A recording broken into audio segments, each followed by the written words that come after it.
ನನ್ನ ಬಂಧುಗಳೇ, ಈ ಪ್ರೀತಿ ಅನ್ನೋದು ಮನುಷ್ಯನ ತಲೆನೇ ಕೆಡಿಸ್ಬಿಡ್ತತಿ. ಈಗ ಹುಡುಗನು ಪ್ರೀತಿ ಮಾಡ್ತಾನ, ಹುಡುಗಿನೂ ಪ್ರೀತಿ ಮಾಡ್ತಾಳ. ಇಬ್ರು ಪ್ರೀತಿ ಮಾಡ್ಬೇಕಾರ ತಂದೆ ತಾಯಿ ವಿಚಾರ ತಲೆಯಾಗ ಬರುದಿಲ್ಲ. ಹಂಗ ಪ್ರೀತಿ ಮಾಡ್ಕೊಂತ 1 ವರ್ಷ 2 ವರ್ಷ ಹಿಂಗ ಹೋಗ್ತತಿ. ಅವಾಗ ಹುಡುಗಿ ಮನೆಯವ್ರಿಗೆ ವಿಷಯ ಗೊತ್ತಾಗತಿ. ಅವಾಗ ಹುಡುಗಿನ ಸ್ಟ್ರಿಕ್ಟ್ ಮಾಡ್ತಾರ.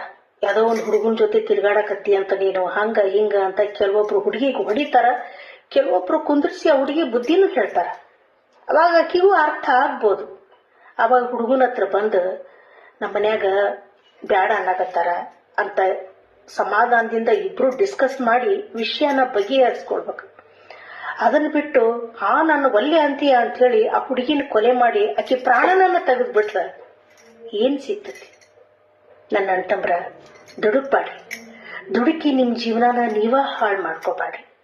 ಅಕ್ಕಿನ ಕೊಂದು ನೀವು ಜೈಲಿಗೆ ಹೋಗ್ಬಿಟ್ರ ನಿಮ್ ತಂದೆ ತಾಯಿ ಅವ್ರು ಏನ್ ಪಾಪ ಮಾಡ್ಯಾರ? ಅವ್ರಿಗೆ ಯಾಕೆ ಈ ಶಿಕ್ಷೆ? ಹೋಗ್ಲಿ, ಆ ಹುಡುಗಿ ತಂದೆ ತಾಯಿ ಏನ್ ತಪ್ಪು ಮಾಡ್ಯಾರ? ಅವ್ರಿಗೆ ಯಾಕೆ ಈ ಶಿಕ್ಷೆ? ಆ ಹುಡುಗಿ ಒಲ್ಲೆ ಅಂತಂದ್ರೆ ಬಿಟ್ಬಿಡ್ರಿ. ಜಗತ್ತು ವಿಶಾಲವಾಗೈತಿ. ಈ ಹುಡುಗಿಯೆಲ್ಲ ಇನ್ನೊಂದು ಹುಡುಗಿ ನೋಡಿ ಮದುವೆ ಮಾಡ್ಕೊಂಡು ಆರಾಮಾಗಿ ಜೀವನ ಮಾಡ್ರಿ. ದುಡ್ಕಾಕ್ ಹೋಗ್ಬಾಡ್ರಿ. ನಿಮ್ ಜೀವನನ ನೀವೇ ನಿಮ್ ಕೈಯಿಂದ ಹಾಳು ಮಾಡ್ಕೋಬಾಡ್ರಿ. ನನ್ನ ಬಂಧುಗಳೇ, ನನ್ನ ಅಣ್ಣತಂಬ್ರೆ, ನಾನ್ ಹೇಳೋ ಮಾತು ನಿಮ್ಗೆ ತಪ್ಪು ಅನಿಸಿದ್ರೆ ದಯವಿಟ್ಟು ಕ್ಷಮಾ ಮಾಡ್ರಿ.